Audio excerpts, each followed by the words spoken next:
I'm going to order this hearing or roundtable, this public roundtable of the Committee of the Whole of the Council of the District of Columbia. I'm Phil Mendelson, Chairman of the Council and Chair of the Committee of the Whole. Today is Friday, February 10th, 2023. The time is 10:33 in the morning. This hearing is being conducted live in Council's hearing room 123 of the Johnny Wilson building, but it's also being available virtually. There's at least one council member who's participating virtually, Councilmember Matt Fruman, who I'll recognize in a moment. The subject of today's hearing is DCPS food service procurement, contracts awarded without council approval. And the record in this matter will be open for 10 days. That is, it will close at 5 p.m. on Monday, February 20th, 2020. Reading from the hearing notice. The purpose of this roundtable is to receive testimony from government witnesses regarding the execution of 2 food service contracts by the District of Columbia Public Schools, valued at over $1 million, without seeking council approval. DCPS food service contracts have been controversial in the past. Parents complained to the council about the quality of meals at DCPS. However, these contracts were withheld from the council for almost 6 months, from the award on June 30th, 2022, until they were finally submitted to the council on December 14th, 2022, and then subsequently reintroduced in this council period 2025. Longstanding law in the district requires that all contracts exceeding $1 million for goods or services must be submitted to the council for approval prior to being awarded. In some instances, a contract will be executed at a value below $1 million, and the executive must then send the contract to the council for its review after the value increases past $1 million. In this case, not only were the contracts not timely submitted to the council, but the district had made over $6 million in payments under the unapproved contract. I'll repeat, $6 million in payments under the unapproved contract before they were submitted in December. I will add to this that a week ago, the Committee of the Whole had a hearing on the annual comprehensive financial report, and the auditors from the District of Columbia, the independent auditor, Donald Jones, found with regard to results on internal control and compliance that controls over emergency procurement are not operating effectively in the District of Columbia Public Schools. I'm reading from the summary. So the auditor noted some problems, but was unaware that these contracts had proceeded.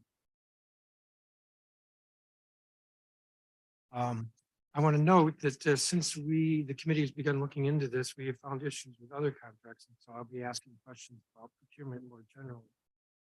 But I want to note this, that I had sent some questions to the Chancellor Farabee about a week ago, asked for some information, and in his response dated February 8th, it was stated DCPS, and I'm quoting from the letter, DCPS recognizes and respects the council's contract approval and oversight authority. And I read that because I think we will see, it will become clear from this hearing that DCPS is far from respecting the council's contract approval and oversight authority with regard to contracting generally in these contracts specifically. Let me turn to my colleague, Councilmember Matt Fruman, if he has an opening statement, and then we'll hear from the witnesses. Thank you, Chairman Madison. I'm just here to listen and learn at this hearing. And I share your concern about contracts that weren't submitted for approval, and there have been many questions about the food service contract over the years. I'm going to apologize in advance that I'm on a number of different committees, and I'm going to have to jump between hearings this morning where I have a number, but I'm hoping to learn as much as I can today. And thank you for convening the hearing, and thank you for the witnesses coming to testify. Thank you, Councilmember. Councilmember Henderson, I believe you're here as well. Yes, Mr. Chairman. I can't turn on my camera at the moment, or yeah.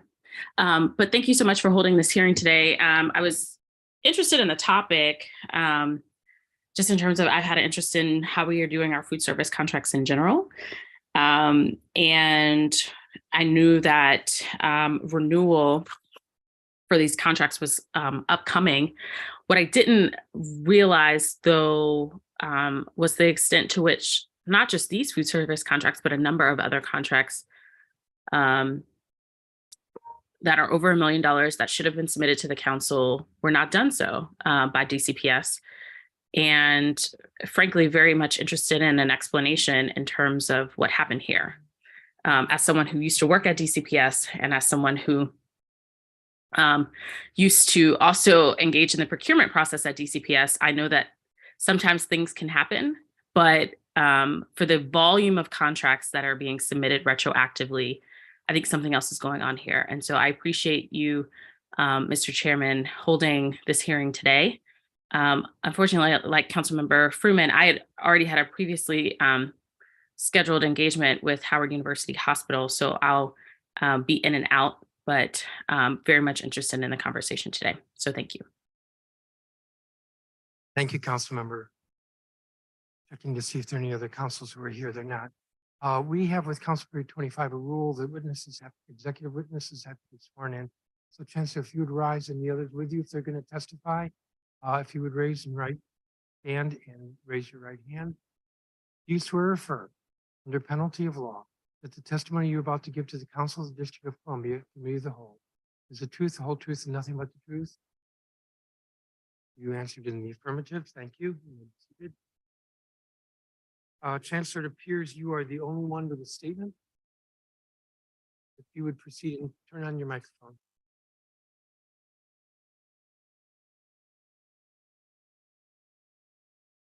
Good morning, Chairman Mendelson, members of the council and staff. I am Dr. Louis D. Fairby, Chancellor for the District of Columbia Public Schools.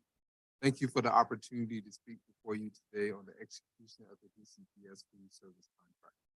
I want to begin my testimony by noting that we're currently in the process of conducting a thorough review of the issues you've raised in your letter of inquiry dated February 1st, 2023.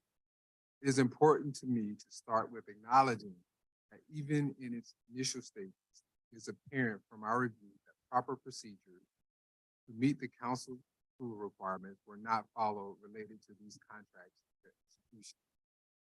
We have also been able to determine relatively quickly in some inefficiencies in our structure and the overall contracting and procurement operation. Pertaining to the food service contract specifically, we are looking closely into the 21-22 option year contracts that were not transmitted to council. We also recognize that the retroactive package that is for the period between July 1, 2022 to June 30, 2023 that is presently in front of the council was also delayed. These circumstances are in no way acceptable. We are committed to investigating, identifying the root causes of the delay, and taking decisive steps to improve the process. Today, I would like to provide additional context based on what we have learned so far and discuss immediate corrective actions we have put into motion. Throughout the course of the pandemic, DC Public Schools has worked hard to effectively procure services and goods to ensure our students receive their services. Our procurement team experienced major transitions during the 2021 and 2022 school years, including the departure of our chief procurement officer and a number of staff in the midst of the public health emergency. The team continued to ensure continuity of operations to prioritize the ongoing needs of our students while managing through vacancies, facing supply chain challenges, overseeing new emergency funding streams. As you know, we were the first school district in the region to return to reopen our schools. We're proud of this accomplishment and know that our ability to effectively procure goods and services at this time was critical to be able to safely welcome students back to our building for in-person learning. The context of the pandemic provides an important backdrop to our work over the past few school years. As procurement demands on our agencies were heightened at the same time, staffing gaps increased. That said, it's essential that we always ensure compliance with procedural requirements, regardless of the challenges and circumstances.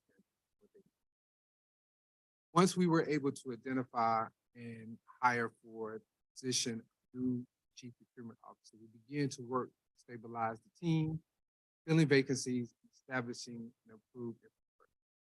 These efforts included creating standardized operating procedures for all procurement staff, developing enhanced protocols to track and monitor contract development, and initiating personnel actions for staff members who have not performed to expectations. We also are ensuring that any procurement training that school leaders need takes place for them and for central service staff and other business. Recognizing the need for additional expertise, we have flagged for our operations and contract and procurement office and its procurement accountability review board to conduct a review of our systems, policies. The council's inquiry underscores the fact that these improvement efforts are needed and some of which are already underway and are critical and necessary to ensure that DC Public School contracts exceeding $1 million executed in accordance with the law. Being able to retain and have our independent procurement authority will allow DC Public Schools to ensure that we continue to provide contracts and services good at a high volume to ensure that diversity of our portfolio is also being responsive to the complexity and changing purchasing needs within our district. This past fiscal year alone, the team executed over 1,200 contracts above $10,000 to ensure our students had critical supplies like cots to sleep on, instruments to play, laundry equipment to help schools support hygiene and provide uniforms. These are also some of the examples that we provide as learning, where we purchase library books, science kits, math software, and the like. The team provides guidance and support to Central Services Program team and hosts bi-weekly office hours, provide direction to business managers from across our 117 schools and to unique individual contracts. Maintaining our ability to support our schools in these ways is a priority to us. For the upcoming 23-24 school year, DCPS is seeking to award a food service management contract with a base year from July 1, 2023 to June 30, 2024. The anticipated contract structure will include a base year contract with 4 one-year options. We've received bids on January 11, 2023, and we're currently in the evaluation phase of the request for proposal process. As we move into the next phase, DCPS is committed to adhering to the timeline and process that allows us to complete internal review, obtain the required review and legal sufficiency by the DC Office of Attorney General, and submit to the council for approval through the Office of Policy and Legislative. In regards to food service, I'd like to briefly share details on our programming, including the quality control measures in place, and also our food service partners that have been charged with providing nutritious school meals and support our students, ensure that they are healthy and cheap. We strive to engage with the entire DC community, implementing programs that ensure healthy choices, promote sustainable practice. To support student wellness, DC Food and Nutrition Services provides some of the best food to our students with high quality standards in any school district. We follow nutrition regulation established by the Federal Healthy, Hungry, Free Kids Act, as well as local nutrition regulations by the DC Health. DCPS remains fully compliant with the United States Department of Agriculture monitoring requirements and administration of breakfast, lunch, supper, and after-school snacks programs in our school. We continue to evaluate the contractual compliance for food service management companies every 21 days through our operational site visits, where we ensure strong requirements for meal preparation, recipe adherence, food safety, hospitality are delivered, high-quality menus, all of our students what they deserve. Feedback is also critical to monitoring and managing our product quality service delivery to all of our providers. Students are surveyed twice per year to provide their opinions on food service meals. DCPS and its providers review the results and make adjustments to ensure the food is better. The Food and Nutrition Services team frequently reviews these results with each provider to ensure that we're meeting the needs of our students. Our most recent survey results indicated that the overall student satisfaction of our meals is 86%. We strive to have over 90% satisfaction. We are pleased that our families and external stakeholders through our school food service collaborative provide regular feedback engagement throughout newsletters, in-person meetings, and virtual presentations with parents, students, and community. On behalf of DC Public Schools, I apologize to the council that these contracts were not brought to you for approval in a timely manner to be executed. I'm also taking steps necessary to ensure that this does not happen moving forward, and DCPS is committed to following all procurement laws, policies, and processes. We agree, council, that the quality procurement process, which include oversight, necessary for good government. Thank you for the opportunity to testify. Today, I'm joined by members of my team, including Dr. Sarah, who serves as the Deputy Chancellor for Innovation and Improvement, Sharon Gaskins, our Resource Strategy Officer, Davida Hilton, Deputy Chief of Contract Positions, Rob Jaber, who is the Deputy Chief of Food and Nutrition Services, and Eli Ross, who serves as the Chief Operating Officer. They are available to answer your questions at this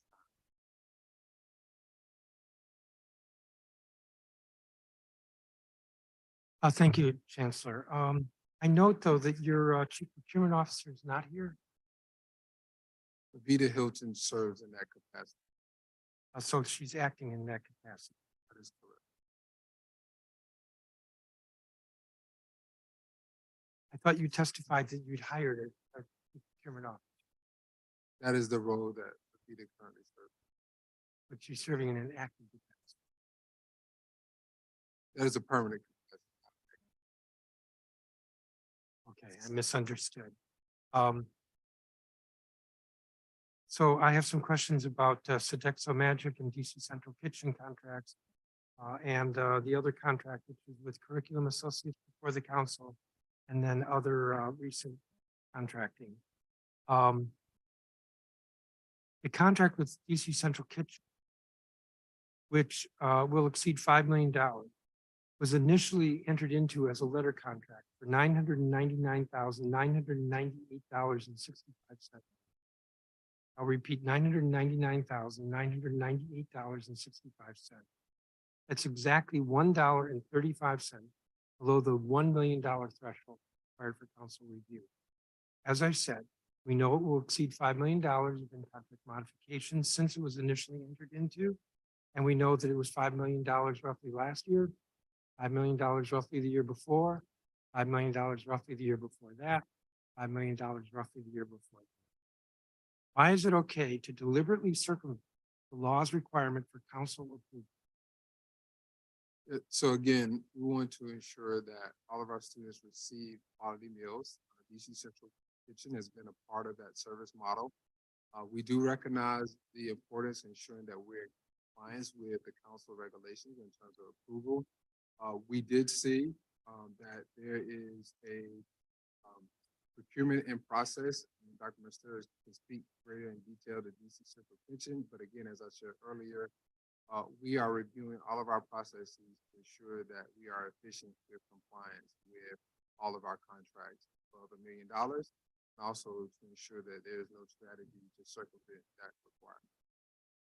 So why was it entered into at exactly $1.35 below the requirement for council approval?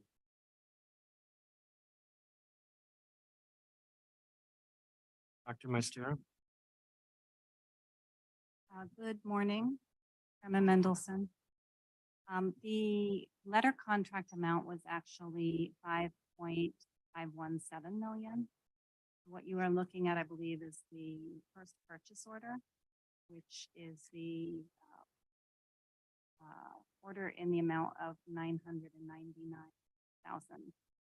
And so that amount is supported by a price quote from the vendor and aligned with the prorated amount of services that we would need for that time period.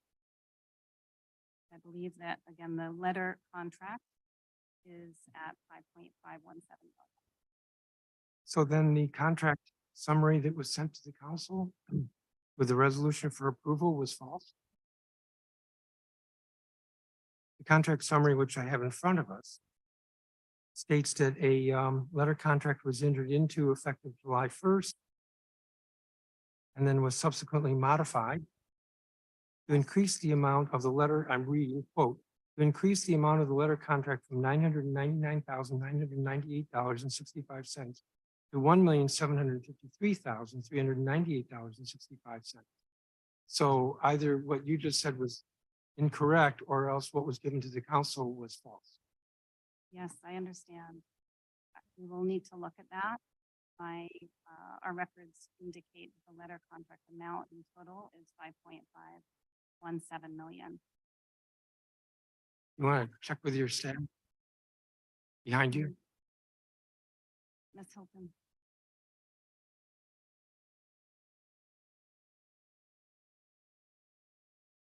Yes, and you are? This is Ms. Hilton, Levita Hilton. She Okay, currently and I serves- don't believe you were sworn in. If you would rise and or stand and raise your right hand. Do you swear or affirm under penalty of law that the testimony you're about to give to the Council of the District of Columbia Committee of the Whole is the truth, the whole truth, and nothing but the truth? Thank you. You answered in the affirmative. Please be seated.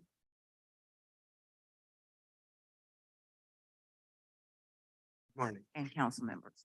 The letter contract amount was initiated at $999,000. It was $1 and some change lower than 1 million. That was based off of the price proposal that was submitted by DC Central Kitchen for us to initiate services through the end of September 30th, 2022. The pricing that was submitted to us was based off of the number of student meals that they would be able to provide to us during that time frame. We initiated the letter contract in order for us to be able to have services, critical services available for our students when they return to school in August of 2022. The documents that are before the council are true and correct. The total amount of the contract from July 1st, 2022 to June 30th, 2023 is the $5.5 million. And I believe the definitive contract was submitted to council as well. So the 5.517 million is the correct amount for the contract. And that's roughly the same as it was last year. Roughly, Correct. and roughly the same amount as the year before. From the documents I looked at, that is correct. And in fact, DC Central's been paid roughly $5 million every year it's had the contract. From the documents I looked at within the past 8 days, that is correct. So it's your testimony that DC Central Kitchen came up with this number all by itself.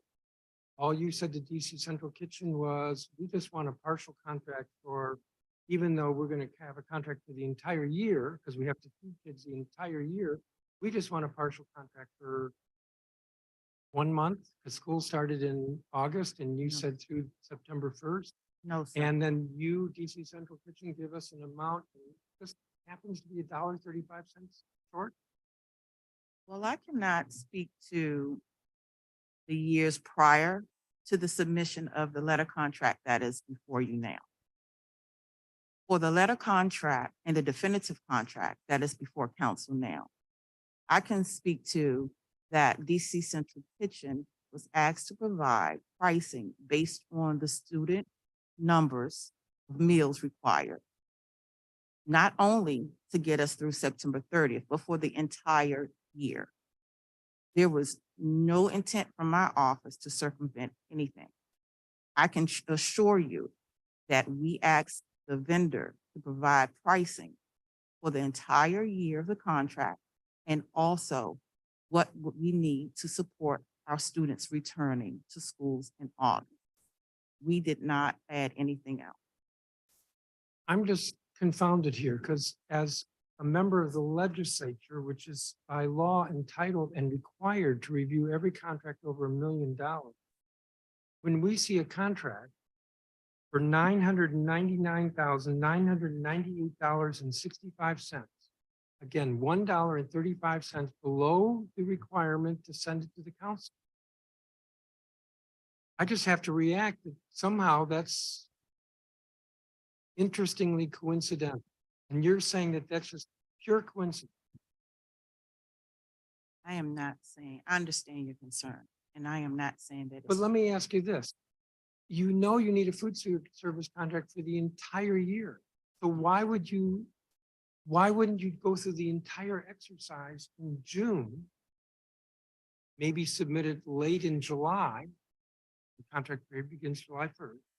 Why not go through that entire experience in June? Rather than go to this hearing here today in January? You send us the contract in December. You're going to have to send the contract sooner or later. I'm pausing because actually you, meaning DCPS, didn't send us the contract didn't send it to us the year before, but you're supposed to send it to us. So you're going to have to send it to us. So why not go through the entire contract in June rather than a partial? It just happens to be $1.35 below the $1 million threshold. So I've already asked you about the $1.30. I don't have a clear answer how that happened. Now I'm asking you, why not go through the full contract rather than this partial? Yes, sir. So if I may offer, we did initiate a solicitation. We began the process for that in December of 2021. Due to some delays in the process, we had to cancel solicitation. And so in consultation with OAG, it was recommended that we enter into a one-year sole source contract with the incumbents that we were previously using so that we could have the critical services for the students' return in August. You did say for 1 year. For 1 year. That's what's before council now, just 1 year. Yeah. And we're currently in the RFP process now to determine a new vendor or vendors based off of the evaluation. And that will come to council for review before council goes on recess to ensure that council has the oversight and review of the respective recommended contract or contracts. Because at this time, we don't know how many it will be. Right, so I'm still confused. Okay. So you needed a 1 year contract. So why did you enter into a partial contract for 1 month, 2 months technically, July and August? Why'd you enter into a contract for 1 month when you knew it was going to be a full year? So the letter contract was to initiate services. We needed to do the But you negotiated. could have done the letter contract for the full 5 million. If I may, I think that the team was creating the partial contract with the understanding that we were putting forward the package to council for review. And we're working toward establishing the final contract. That was the purpose, and that is also the purpose of the modifications that you see before you as part of the package. We were anticipating the vote or consideration of the package in December. And then, as I I'm understand it, sorry, what did you just say? we were anticipating a council consideration of the contract in December. And then we learned that the contract package would not be considered in the December session and again in the January session. Oh, forgive me for interrupting. You just said you were anticipating a contract of submission or approval in December. Okay, so I'm looking at modification 1. This is to DC Central Kitchen, but I believe it's the same in the Sodexo Magic. And it says, quote, August 17, 2022, EOM submits contract package to City Council for review and approval. Unquote. Did I say, read all that? August 17th, not December, August 17th, 2022. EOM submits contract package to City Council for review and approval. So you were anticipating contract submission in August. So my records show that we began work on the submission with OAG in August and that it actually was filed December 6th. And that was what I was speaking to in terms of December being the session. I'm sorry, Dr. Mister, you said we, meaning DCPS, anticipated submission in December. I am reading from the contract what was submitted to the council. Now, maybe what was submitted to the council wasn't accurate, but you said that actually what we got was accurate. It says you anticipated. I'll read more of it. The time frame below sets forth DCP's intention in preparing the definitive contract as follows. June 20th, June 29th, July 1st, July 5th, July 5th, July 19th, August 3rd, August 17th.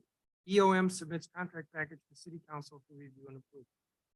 Yes, I think what you're speaking to is our original timeline. and Your what we intention. Yes. Okay. So maybe And I I actually misspoke when kind I, of want to know what happened. That yes. is actually my next question. Why'd you tell this food service vendors that you would submit the contracts to the council on August 17th? I That- didn't say that right, that on wa- August 17th. Thank you. That was the intent. We had worked with, as Ms. Hilton spoke to, we had worked with OAG to make a determination around next step year and determine that the sole source was the appropriate approach. Given that, had we moved forward with the RFP, where we were on the timeline, it would have caused a disruption, potentially a disruption in services to students after the beginning of the school year if we were to be changing new vendors. We determined the, I'm sorry, I didn't get, who's talking about changing vendor? I'm speaking to the decision to move forward with a one-year sole source. Okay, And- I've not asked about. I've asked about why it was $1.35 below the $1 million threshold, which then avoids council approval. I asked why we didn't get the full contract in June or July, as opposed to you entering into a partial contract, since you'd have to do the full contract anyway. And now I'm asking, why was it clearly your intention to submit it to the council on in August, and you blew that deadline by? Yes, thank you. Understood. I was speaking to, in June, the decision to shift course, and then the work that we engaged with around the sole source, the legal sufficiency, et cetera. As you know, we work with OAG to create the package and to make sure that it is complete and appropriate for your review. So while we did intend to move forward after that June decision and submit to council, as you noted, speaking to the actual timeline, which was a December submission. And this was due to our work with OAG to ensure completion of the package. So between August and December, we were engaged with OAG, making sure that the package was prepared, legal sufficiencies were able to be provided. And then the package moved forward and I believe was filed on December 6th.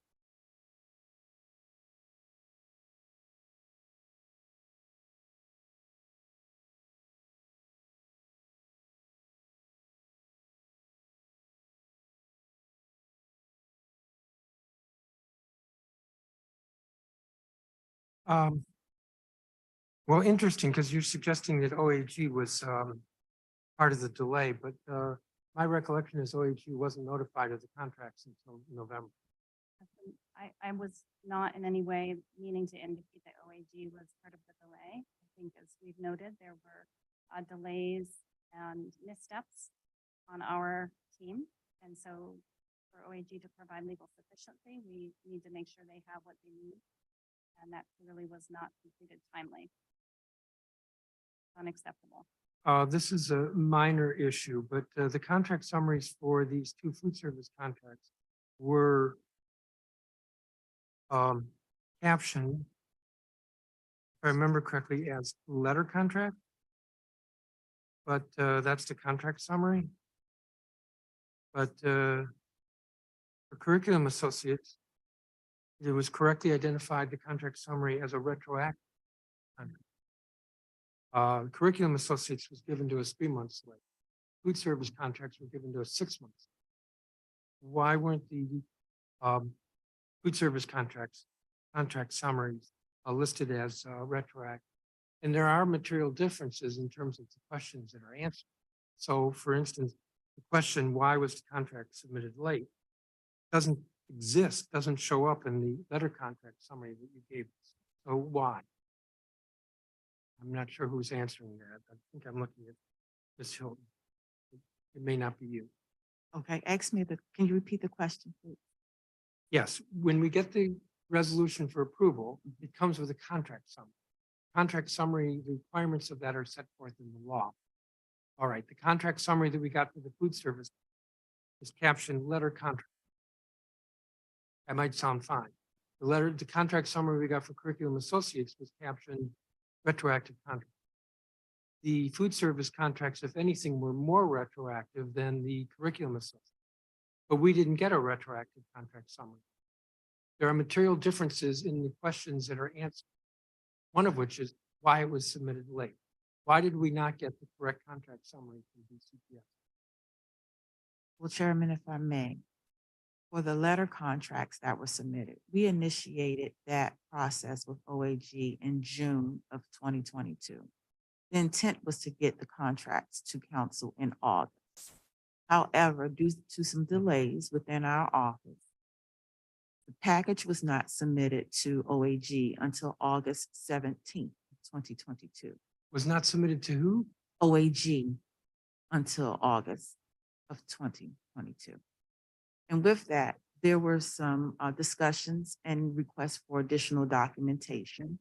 And so there were some delays, and that's why there are several modifications to extend the life of the letter contract so that services were not discontinued and that the letter contract did not expire.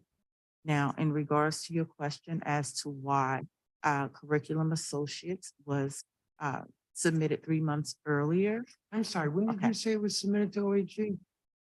the letter contracts and the definitive contract for Sodexo, Magic, and for DC Central Kitchen, Was submitted in, August okay. of So 2022. I'm looking at modification number 4.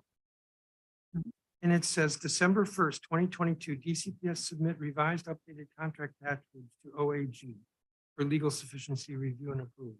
Yes. Furthermore, I have a letter from the Attorney General stating that they don't review letter contracts. They review the council package. So they didn't get anything in August. By your own modification number 4, they didn't get anything in August or September. And by their own letter, they don't get letter contract. Am I sounding a little frustrated here? Yes, you are. Okay, it's because, am I getting consistent and correct information? You're getting correct information from me, and we have emails to provide to show that those contracts were submitted to the Office of Attorney General on August 17th.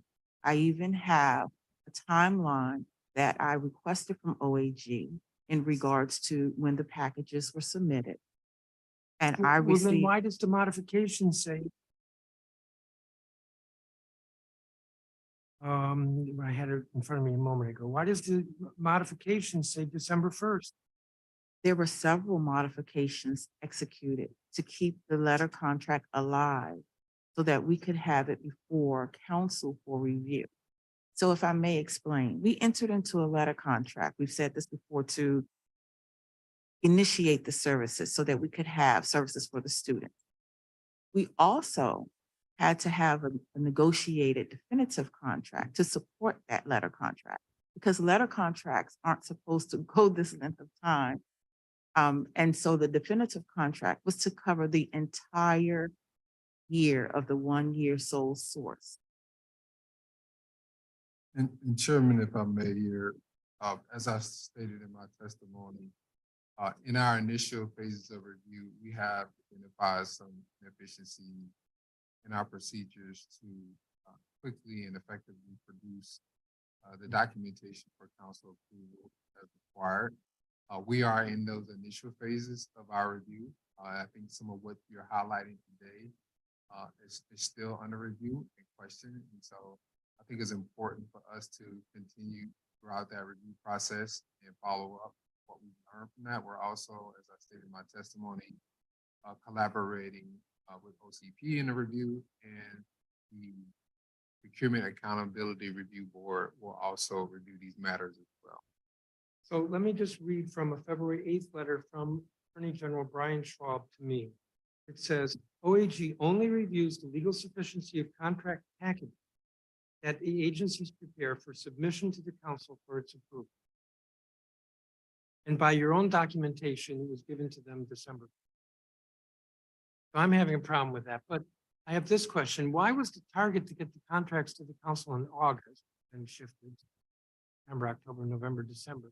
Why was the target to get the contracts to the council in August? Why wasn't the target June 20th to allow the contract to deem approved? Chairman, what you're highlighting is is definitely reasonable and what should be expected. And I think that was our intent. However, due to some of the challenges that I mentioned It earlier. actually wasn't your intent because modification number 1 says the goal was August 17th. Well, our intent prior to that was to ensure that we were submitting in a timely manner. Whose intent? DCPS. Okay, because the person who signed the papers, the official papers for DCPS said in the contract modification, August 17th. So Understood. just kind of want to have a sense of whose intent it was. Might have been the chancellor's office, but it certainly wasn't reflected in the documents. Duly noted. Chairman, I think that you were, again, highlighting one of the many areas that need improvement. So to your point, we should always be tracking to the council sessions and the legislative calendar, and clearly that was not done in this case.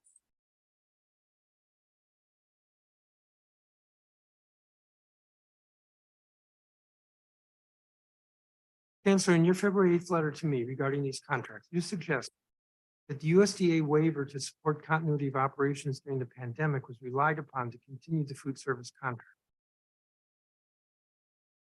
That, of course, doesn't speak to council approval. Correct. You went on to state, quote, that there may have been confusion regarding the intersection of federal law with council requirements, end quote. My question, who was confused? Yes, so again, we're in our early phases of the review, but in the initial phase, what we have seen that there is likely a misunderstanding based on the documentation review that a waiver that was issued by the Federal Department of Food and Nutrition Services allowed school districts to execute on contracts in emergency status. However, even though we were in the peak of COVID response during that time period, it is understood that that does not negate our responsibility to meet the requirements for council approval.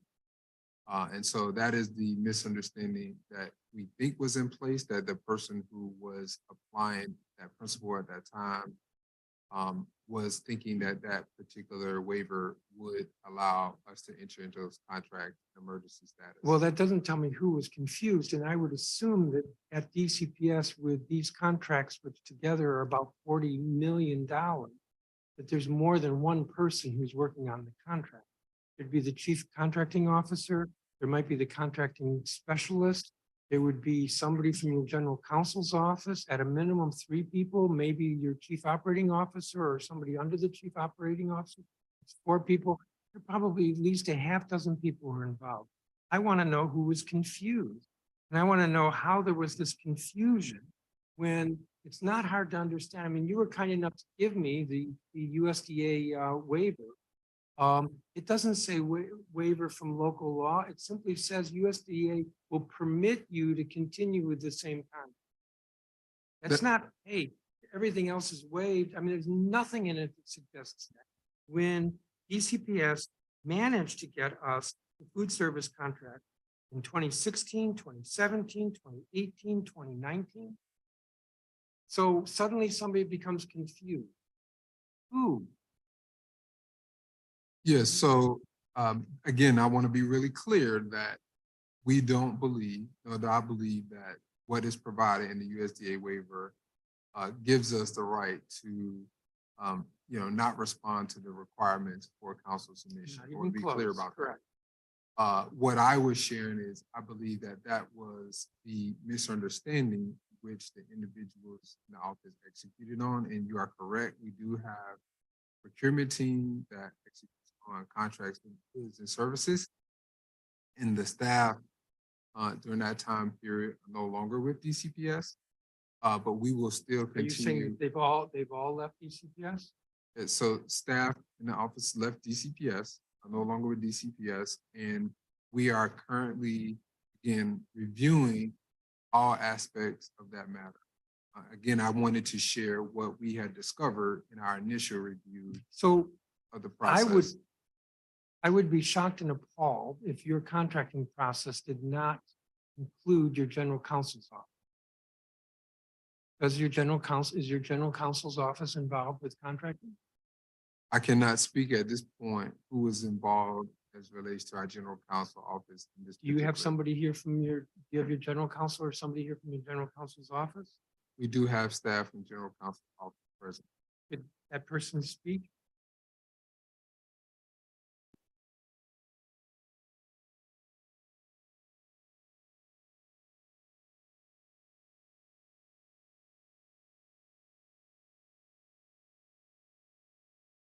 You're standing, you have your right hand raised. Do you swear or affirm under penalty of law that the testimony you're about to give to the council of the District of Columbia Committee of the Whole is the whole truth, and nothing but the truth?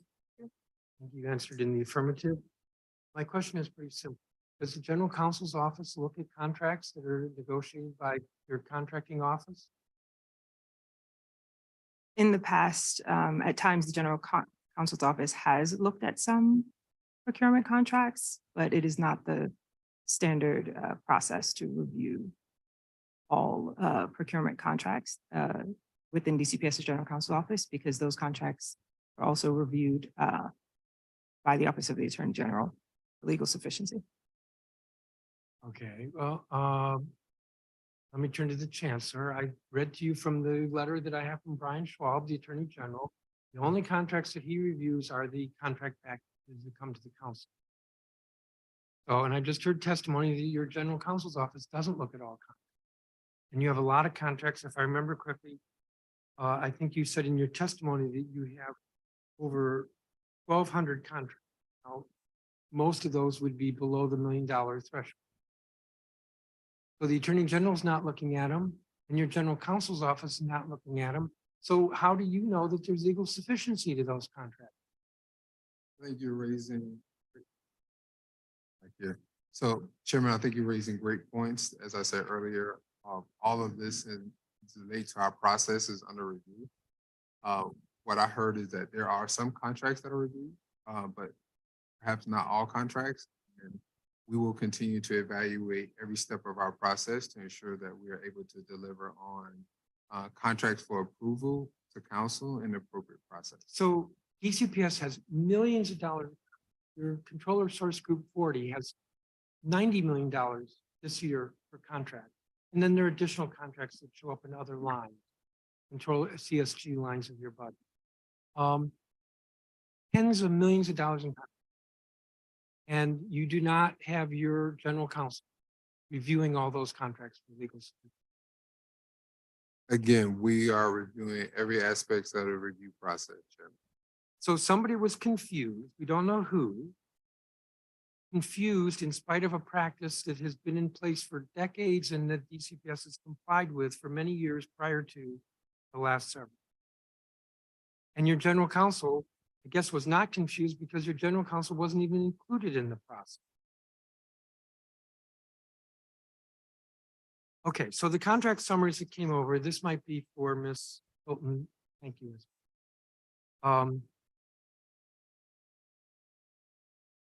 The contract summary.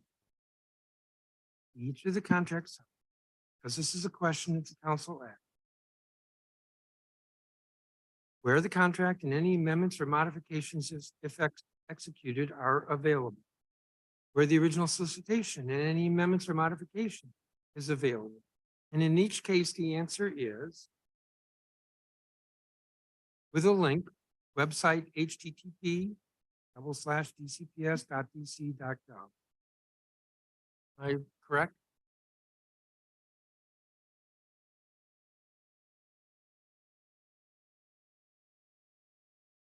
Your microphone's not on. You're asking me, I want to clarify. You're Am I asking, understanding correctly that what I'm reading here in this summary is what DCPS maintains, which is a contract and any modifications or amendments, and the solicitation, any amendments and modifications is available on the website dcps.dc.gov. so that is correct. We're posting our solicitations. We have been posting them for a number of years. But we're specifically talking about the letter contracts that are before you, Chairman, for food services? I read from the summary. It was given to the council. Okay. So I'm not going to get into this letter or whatever. What the council was told in the contract summary, and you just affirmed that I read it correctly, is that the contracts and the solicitations are available on the website. All of our solicitations are available via the DCPS website. Okay, well, I went to the website. And I went to the website a week ago. And I found none of that on the website. The contract, modification, the original solicitation, none of that's available on the DCPS website. Nor are they available on the quote, contracts and procurement transparency portal, unquote, linked to the DCPS website. Our, None of that stuff's in. our contracts list should be on the DCPS website. Well, it's not. If I may, I'll double check that and get back to you. However, the food services letter contracts that are before you, those are not awarded via a solicitation. So a solicitation for those would not be there. However, if I may, I'll get back to you as to why the letter contracts are not listed on the DCPS None of that stuff website. is available. And in fact, there's the website, the website link is about 9 pages long, got it right here. It's approximately 340 listing. It's not searchable. It's not alphabetized. The ENFs are not all there. They're not alphabetized. It's incomplete, and it's certainly not user-friendly. Chancellor?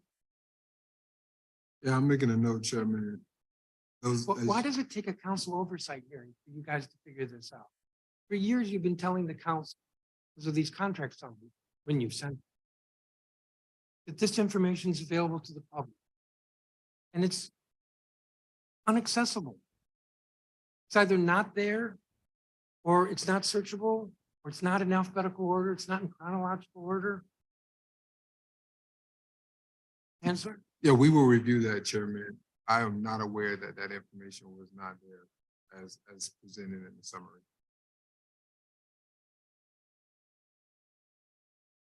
So basically, what has been said over and over again to the public and to the council, nobody's checked, nobody's bothered to see if it's accurate. I should say truthful. So let me ask you this, and then I'll turn to colleagues if they have questions. In your statement, you said you've begun the work of stabilizing the team. These efforts include creating standard operating procedures. So that suggests you don't have standard operating, correct? Yeah, well, we are in a process across our entire agency of reviewing and refining our standing operating procedures Across the, across the agency. how about procurement? So procurement is one that we've started. When However, did you start? Dr. Mystera can speak to, because she's been leading the process on this particular. Thank you, Chancellor. Chairman, we began that work this fall, deeply investigating and reviewing the structures and systems in place. And so that work has been underway. Chief Gaskins supports the work, and we've been working internally with a consultant to do that review. And now we will be adding, to the Chancellor's point, the support of OCP to do a further review and reconciliation with policy, practice, and procedure. So when was procurement added to this revising of the SOP? The procurement team is part of the work that has been underway since this fall. So it's your I've been able- testimony that beginning in the fall, DCPS it has begun a review of and revision of its standard operating procedures, including beginning in the fall procurement. Yes, procurement was a priority focus area. And we began the work in the fall. Okay, and I read the Chancellor's testimony to say creating standardized operating procedures for procurement. Yes, so that is correct. We have our current state operating procedures and practices. We began with the review in the fall, and we are now in the process of finalizing updated and expanded SOPs, as well as several other system So your improvements. testimony is that SOPs have existed for procurement. We are in the process of finalizing written SOPs for every aspect of procurement. Okay, so I'm just trying to get clarification here, and I'm not feeling I can get in clarity. There are not SOPs for procurement. You're in the final stages of having SOPs for procurement. Yes, we have been relying on OCP guidelines for our practices, and now we're creating DCPS specific SOPs for the agency. I like Office of Contracting and Procurement, and I'm pretty sure they're aware of the requirement for council review. What about annual procurement training? When was the last time that was done? Yes, so we held a annual procurement training last year or the year before. Last year or the year before? Yes, a comprehensive training, excuse me. And we are now launching a new updated annual training for And all when of will our that be? employees. We launched it actually earlier this month. I believe last Tuesday with our leadership team. And then from there, we will be expanding to every employee in the agency. You said last month, I'm sorry, last week. last week, Okay. Yes. the 7th. So this training is related to ensuring that we have a clear understanding for all individuals involved in this work, what the requirements are, and do's and don'ts to make sure that we are in compliance with law and regulation. Including submission to the council. So there was training on the 7th. There was training last year or the year before. I think the chancellor testified that everyone in the procurement office has left. So whatever training took place a year or two ago was for people who aren't there now. So we have had a significant transition in the office, and the chancellor was speaking to the individuals related to the contracts that are under discussion today. So we have some team members who are still with us, but again, significant transition, and we will be ensuring training and coaching around the requirements and the SOPs for every member of the procurement team. We're also setting up a new tracking system for contract status, monitoring for completion, and ensuring that we have early warning systems in place should something be off track related to the milestones and the procurement charts, which drive the work. Let me turn to colleagues. Councilmember Fruman, if you're here, do you have any questions?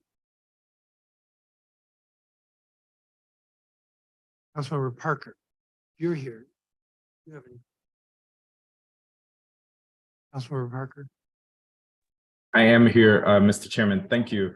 I've been jumping in between meetings, but what I'm most interested in hearing is what steps are being taken to make sure that we're not at this place again in a couple of months next year. And so I would appreciate a detailed explanation around how we can improve these systems for greater clarity.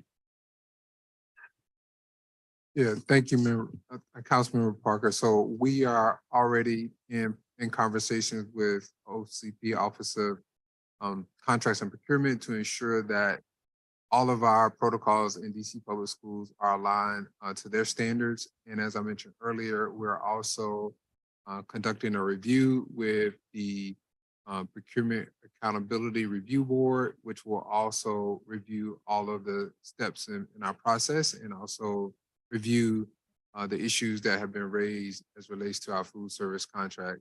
We will take corrective action accordingly. As shared by Dr. Misteri today, we've already taken some steps, but we also want to ensure that we understand the full context of our inefficiencies and to ensure that we create the appropriate structures being compliance with the requirements for council approval. And thank you for that, Chancellor. And as a follow-up,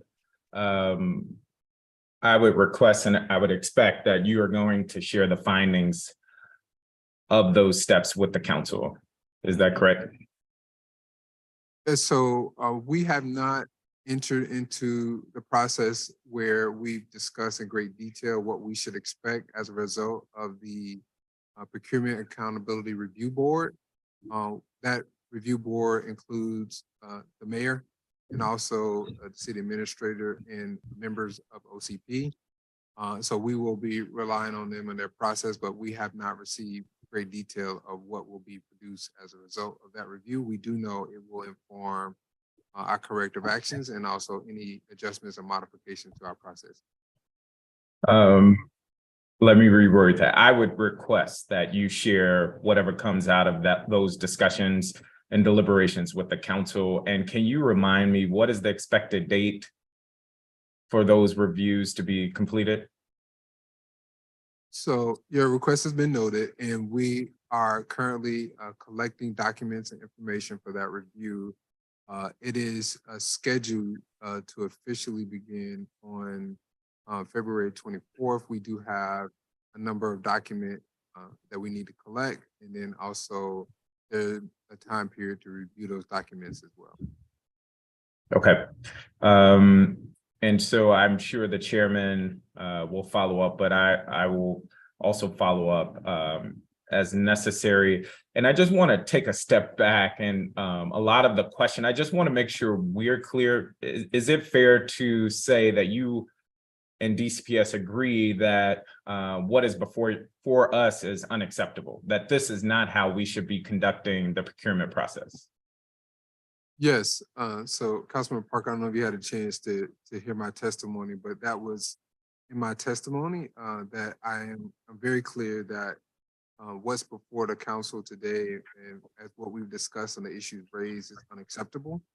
And on behalf of DCPS, I apologize to the council, but I also recognize that the staff time was focused on ensuring that we had continuity of services and goods.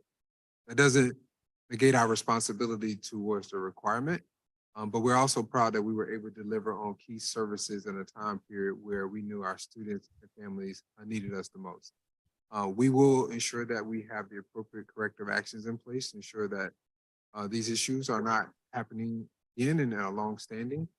And it is something that, again, we'll continue to review and provide feedback and context and information to our staff of what the appropriate steps are to ensure that we're in compliance with council requirements.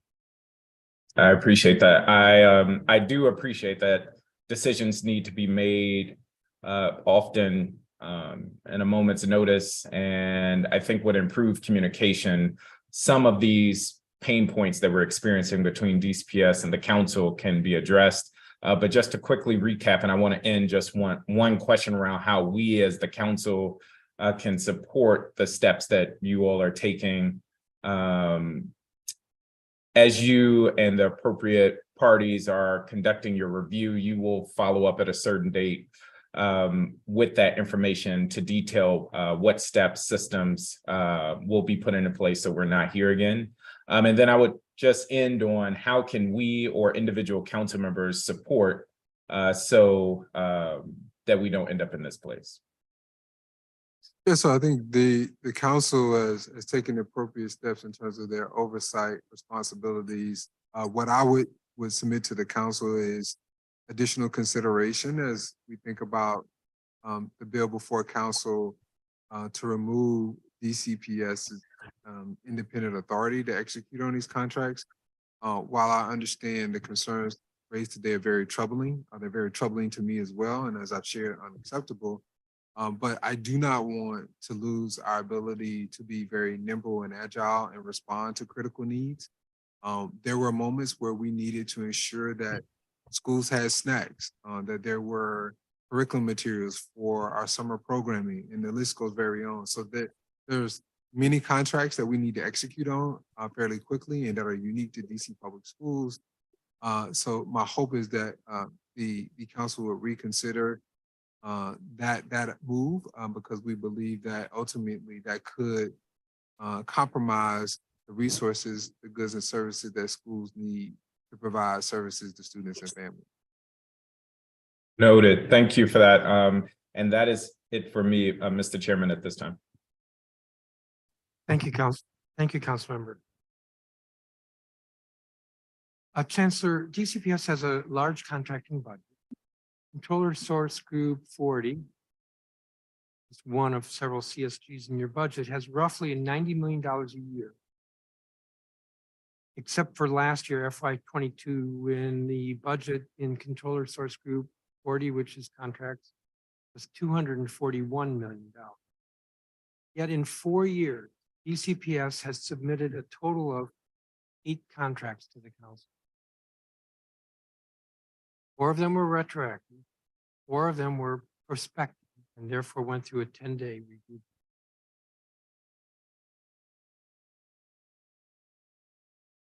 Your February 8th letter, in which I asked you to list all the contracts over $1 million for last calendar year, listed 13 contracts over $1 million. I repeat, your budget's over $90 million just for contracts. In the last 4 years, we've received 8 contracts. If it helps, for comparison's sake,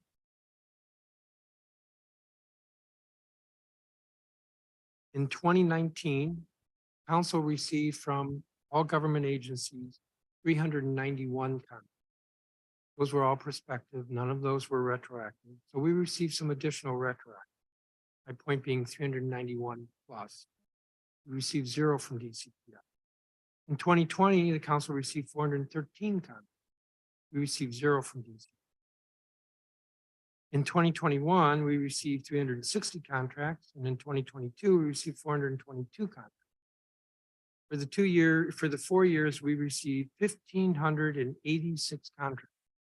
That's just the ones that were sent to us on time. And we received 8 from you, 4 of which were you. What's going on? Well, as I mentioned earlier in a testimony, there were thousands of contracts that were, $10,000 or less or more, but not above $1 million. And so because we do significant contracting with our 117 schools, there's a large volume of contracts. I think it's very unique in that DC Public Schools, while a district agency, supports 117 schools that have very unique needs in goods and services. What you have before you, Chairman, is a reflection of the contracts during the time period that you requested information on. It's important to note of those 13 contracts, we believe that 3 of those were executed appropriately, but as you have highlighted, it is unacceptable that many of the other contracts are retroactive or have other issues related to their implementation. I appreciate the answer, but it doesn't really square with the question. So you note that in your testimony, you had about 1,200 contracts over $10,000. Yes. In last calendar year, 13 were over $1 million, according to the list you gave me. But that's true for the government as a whole. We received over 1,500 contracts over $1 million from agencies, but only 8 from you. 1,500, and you are one of the largest agencies. And those other agencies in the aggregate had thousands and thousands of contracts over $10,000, which didn't come to the council. So yeah, you had a lot of contracting work. Yeah, the rest of the agencies did too. Yeah, the other agencies managed to send 1,500 contracts to us. No, you weren't able to send all the contracts to us. What's going on? Yeah, well, I think, again, what makes us unique is that we serve 117 different entities, which is very unique compared to any other government agency. Sure, Department of Human Services has got figuratively speaking, millions of contracts for human care service. They're able to get them to us. So let's look at the 13. I looked at your list of 13. Of the 13, 8 did not come over to the. I'd ask why, but I think I've belabored that enough. One of them, Accelerate Learning. Well, let's look at Accelerate Learning. That came to us on June 10th, 2022. It's a contract for $1,610,000. The contract summary does not indicate a start. However, the mayor's transmittal letter said that it would start after the award. And of course, the award would be after the council approval. I'm looking at the mayor's letter. The period of performance is 1 year from the date of award. Let me just see what the contract summary says. 1 year from date of execution. Came to us on June 10th. Because it was prospective, was submitted prospective, it was deemed approved in 10 days. The list you sent us said that it actually began on May 1st.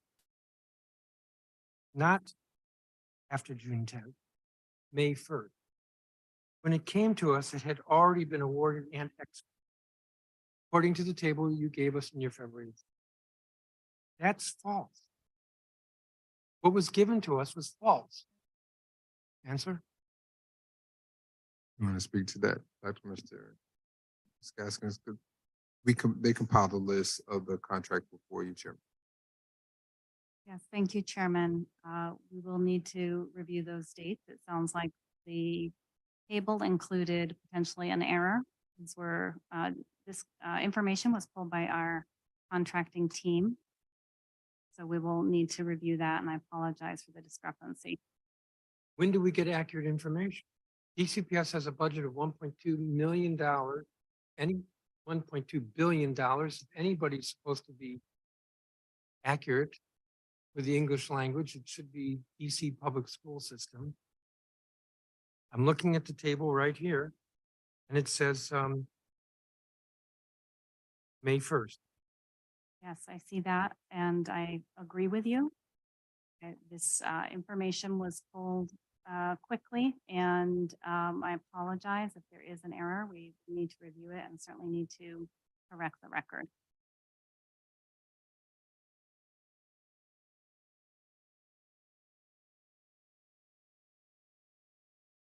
Yeah, you took a week just because you said quickly. My letter to you was February 1st. You responded February 8th. Sharp Electronic. Submitted to the council on September 19th for a contract period to begin October 1st. The contract that was submitted to us was for $2,157,450.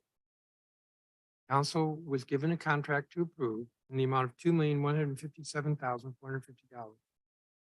On the list of contracts that you gave me, Chancellor, yesterday, 2 days ago, contract is listed as $10,787,000.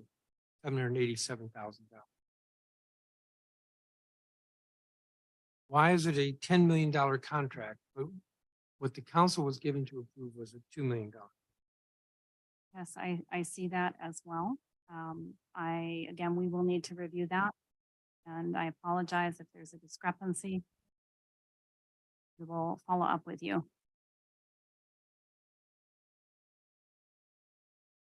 Last month, we received for approval a contract for curriculum associate.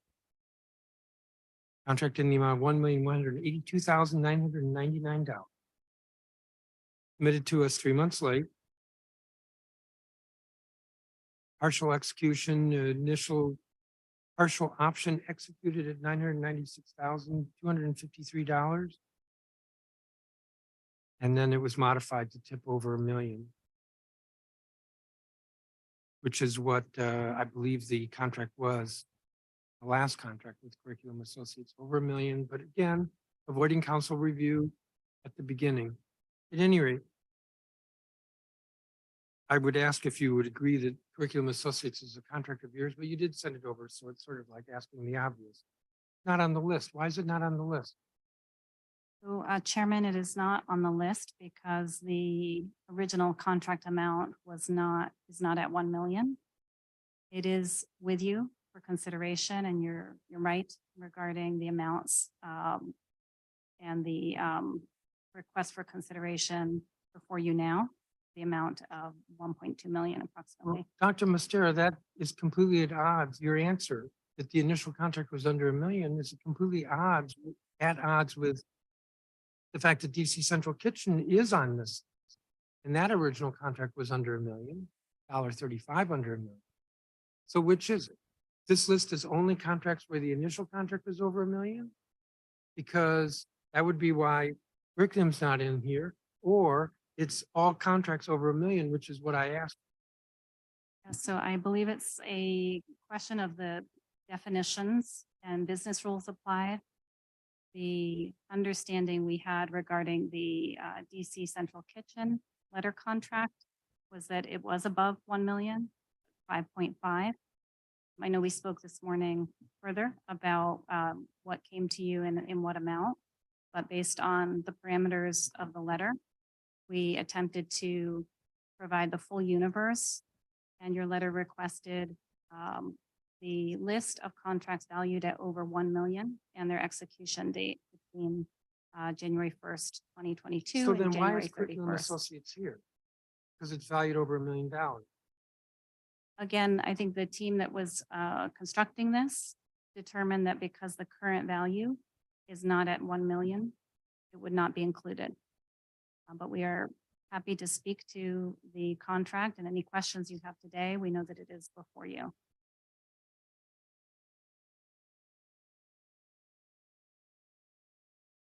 My letter asked for a list each DCPS contract valued over $1 million. And its execution. Okay, Curriculum Associates is valued over $1 million. Did you have a contract with Curriculum Associates the year before? Or 2 years before? Yes, a year before? This is the first option year on the current contract. So yes, we did. Okay, and how much was it then? That contract is at, I believe, $1,071,727.50. The base year is, I believe, 996,000. No, that's not what was sent to us in July 2021. All right, well, we will need to What was sent to review. us was $1,071,727.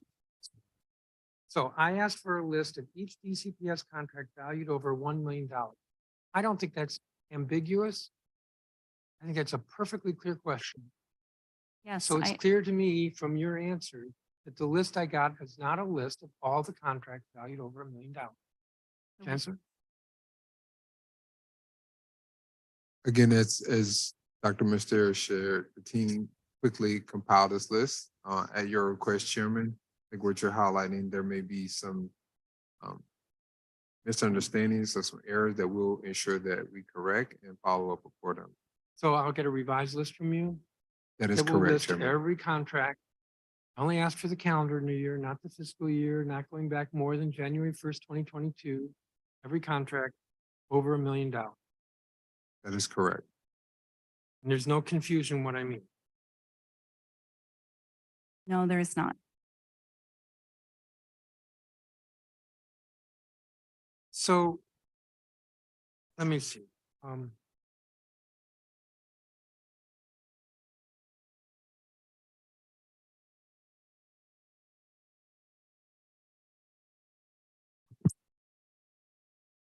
I want to note in your letter, Chancellor, to me, first paragraph, you said, and I quote, "I want to acknowledge here that there were missteps related to these contracts." Is missteps really the right word? It is not, Chairman. That's why in my testimony, I was a little bit more clear on the language there, and that we did not have the proper procedures to be in compliance with the law, Chairman. And that is more significant, as we've discussed today, than a misstep. Again, we are in the initial phases of the review, so we have learned more information, and we'll continue to have a thorough review, and also, as I said earlier, collaborate with Office of Contracts and Procurement, and also the Procurement Accountability Review.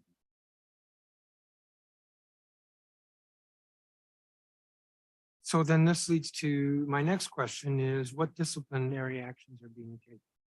And before you answer,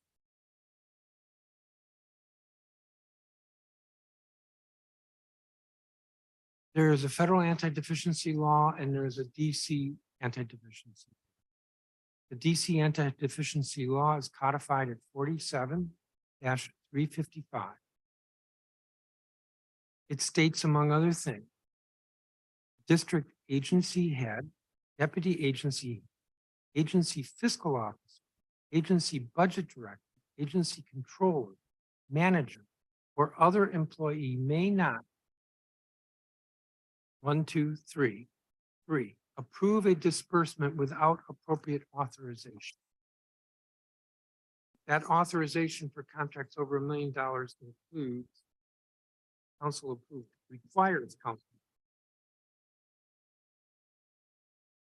47-355.06 states an agency head, deputy agency fiscal officer, agency budget, agency controller, manager, or other employee may be subject to adverse personnel action, including removal for violating any provision of 47-355.02, which is what I just read.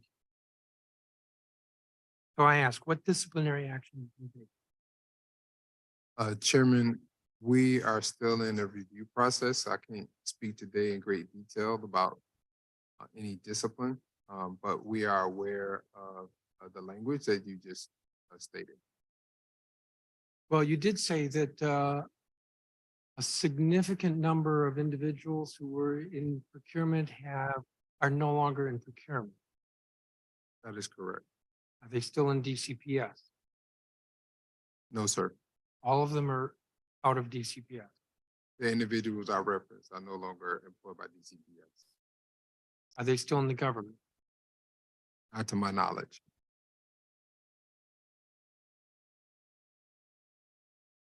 And it's your testimony that with regard to others who are involved, which could include the agency fiscal officer, agency budget director, managers, and other employees, that you are investigating and they could be subject to discipline, including removal. That is correct. Now, there's a board of review up for anti-deficiency violation. Are you aware of it? I am aware. Okay. Is it your view that you have to wait for them, Wait for who? for the board of review for anti-deficiency violations? Is it your view that you have to wait for them before you could take disciplinary action? That is not my view today. I think as we continue to investigate and learn more, there may be scenarios in which we have information to act on disciplinary measures as needed.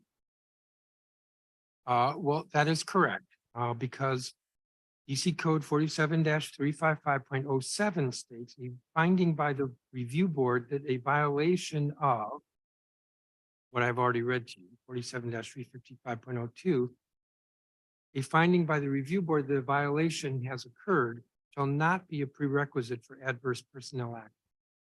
Shall not be a prerequisite for adverse personnel action. So you're correct that you can act without waiting for the board. I also want to be clear that, as we review, there may be individuals that are still in DCPS or associated with procurement that may have been involved on the issues that we've discussed today. Give me just a moment.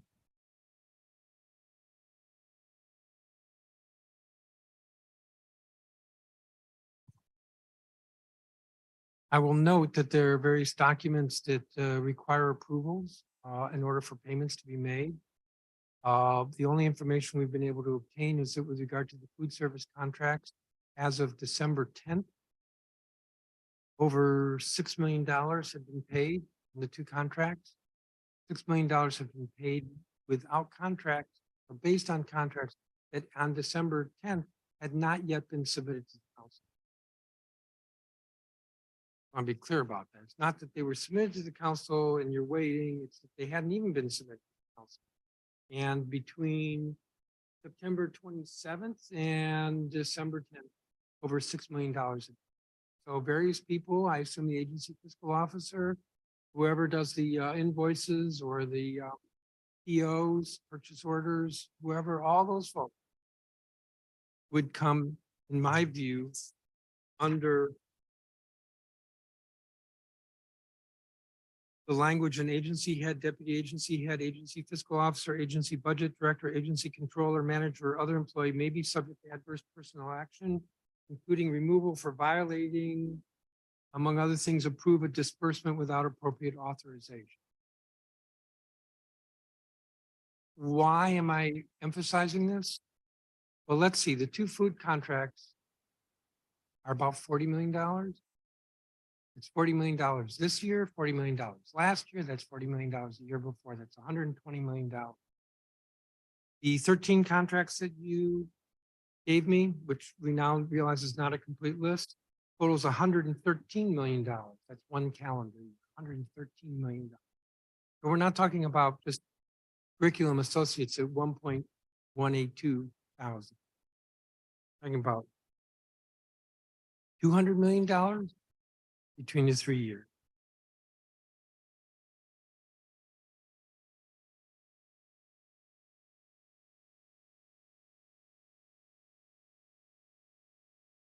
Chairman, as you review the notes, I understand the severity and the significance of what you've raised. We'll take action as required. Our review, as I mentioned earlier, is still being conducted. I want to be clear, when I reference staff who are no longer with the agency, there are various reasons throughout the course of the pandemic of why individuals are not with us. Or there were also time periods where we had staffing shortages. So I can't confirm at this time those individuals that are no longer with the agency that are directly related to incidents that we're discussing today. But again, these items are still under review and action will be taken as required, as necessary.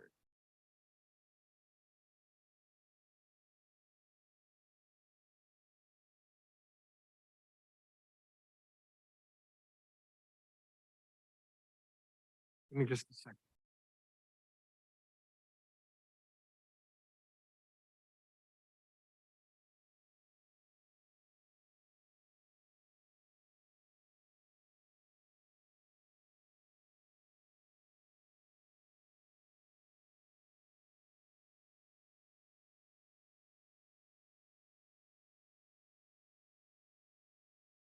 I just want to observe that I think it's kind of interesting that between me and my staff, not as large as DCPS's staff, we were able to uncover all of this in about a week, maybe 2 weeks.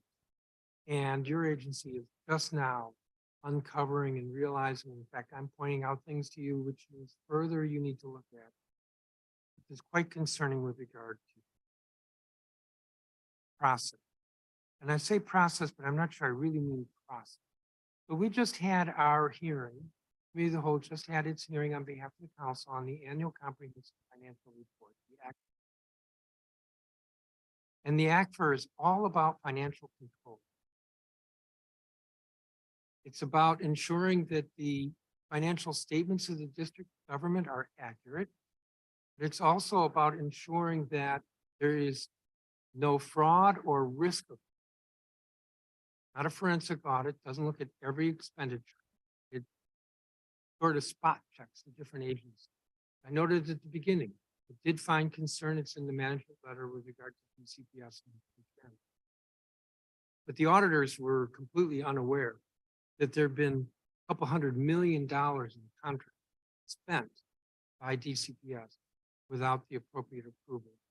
That is financial control. This is about financial control. One of the largest agencies of the government, and it's about financial control.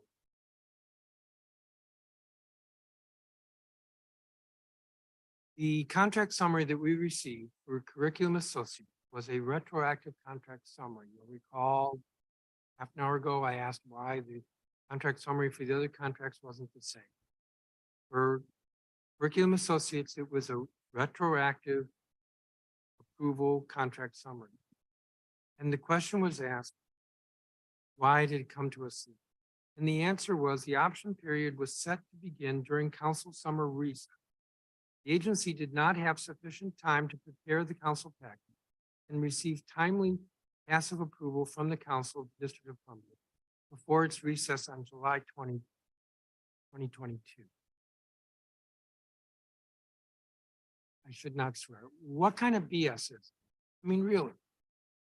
You had that contract for a year. It's an option year. You have an entire year to prepare the package. I don't know how long it takes to prepare a package. It can't be that long.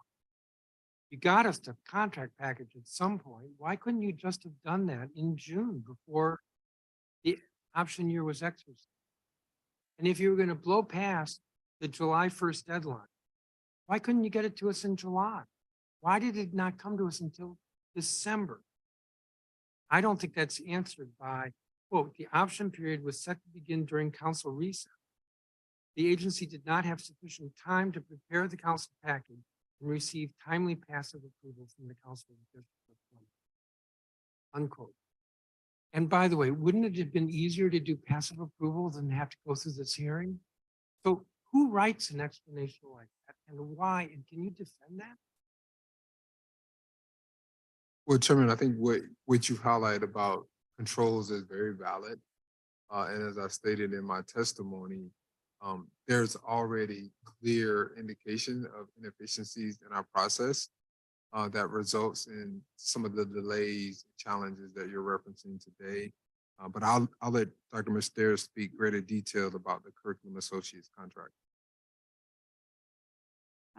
Thank you, Chancellor. I was going to share the same, that I think, Chairman, your questions are right on point, and there is no acceptable explanation for delays and missing the tracking around council sessions.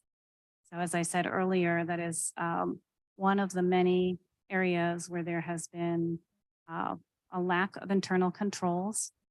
And you're right, it is unacceptable.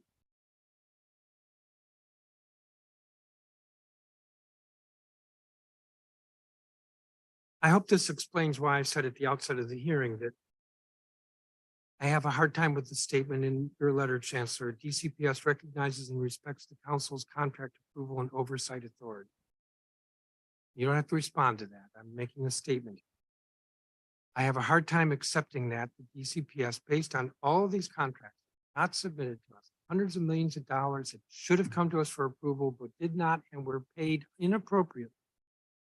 The inaccurate information that we received, even as recently as this, it does not feel like the council's contract approval and oversight authority being respected. So let me end with this.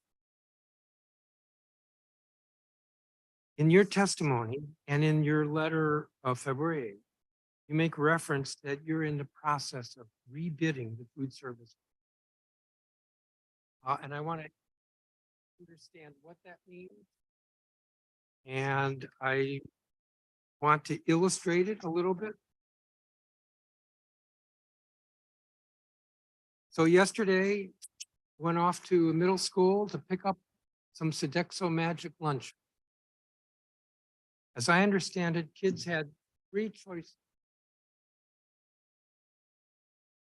Need option 3.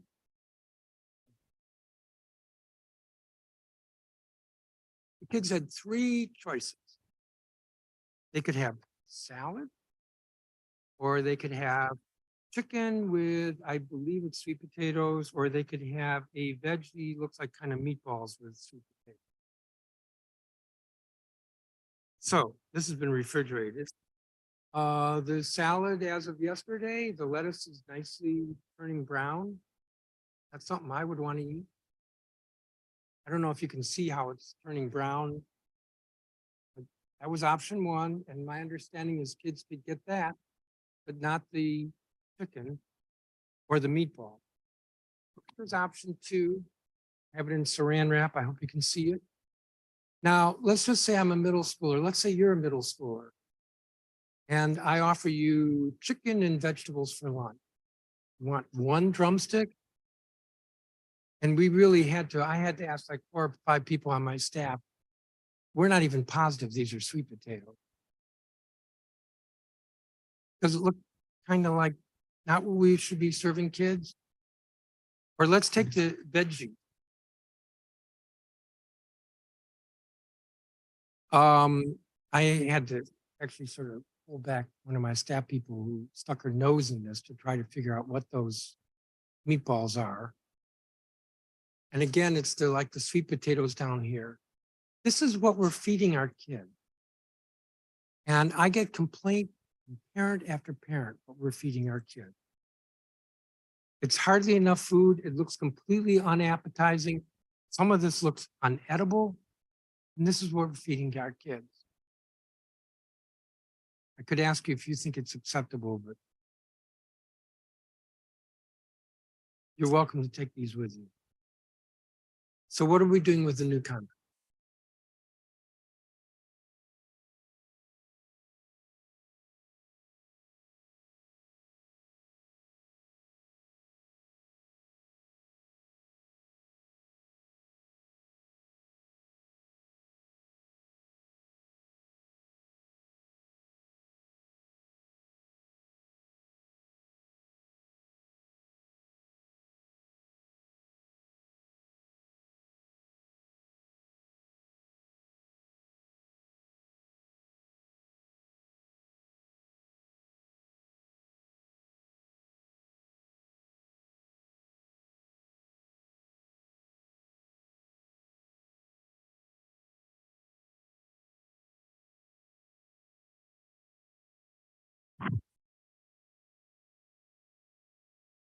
We didn't have to search very hard to find them.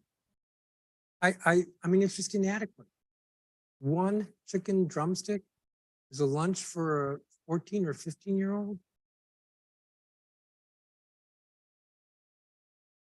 At least that roll looks a little better than this one. You'd get a smile out of you. It's really pretty bad.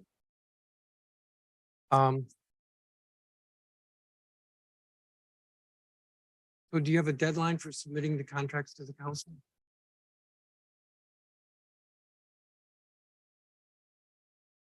Yes, Chairman, we are working toward an April submission. We will be happy to keep you updated on our progress. And Chairman, I got some feedback that my last comment maybe not have been heard on audio. So again, I just want to repeat that we will share that feedback back with our vendor, and we are committed to ensuring that our provider, whoever we select, and also throughout the remainder of this school year as well, is providing appetizing and healthy meals to our students. Appetizing, healthy, and adequate. I don't question that it's nutritionally correct. That's USDA requires that. I don't question it. Yeah, I think adequacy is something that is driven by USDA standards. And so we're always working to ensure that we're in compliance accordingly. So we will take this feedback back to our vendor and our team to assess the quantity issues and adequacy that you're raising. So if they come to us in April, and I'm going to guess that would mean the end of April, the council would have 2 months. I'm not asking that as if I want to have 2 months, but the point is that if I remember correctly, the contract dates are July 1st. Is that correct, Dr. Mastera? Yes, it is. So there's no danger of retroactivity. Exactly.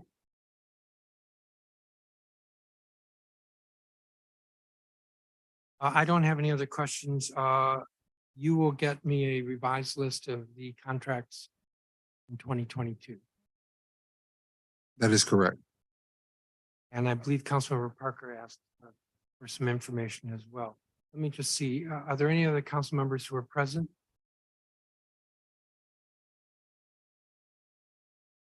Councilmember Parker, are you still here? Do you have any questions?